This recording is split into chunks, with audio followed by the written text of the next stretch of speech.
Саламатсыздар ма? Менің есімім Амангүл, Алматы қаласынан боламын. Осы Инлаб компаниясының әріптесімін.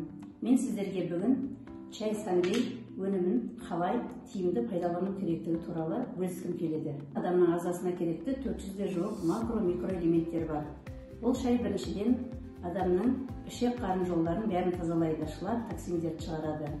Сахарды азайтады, холестеринді түсіреді, және де қан қысымын реттейді. Егер де сіз ыстықта ішкен болсаңыз, онда қан қысымын түсіреді.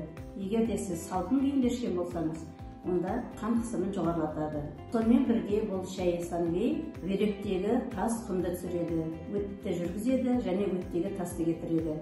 Енді бұл шайды ішудің тиімді және ұзақ пайдалану түрін көрсетіп берейін. Ашамыз. Одан кейін мынаны жыртып, қағазын мынандай құтының ішіне салып аламыз. Осылай. Ішетін кезде қасықтың шай қасықтың ішінен ғана, осындай ғана алып, ыдысымызға саламыз. Оған 80 градуста қайнаған ыстық суды құямыз. Екіншіне араластырамыз.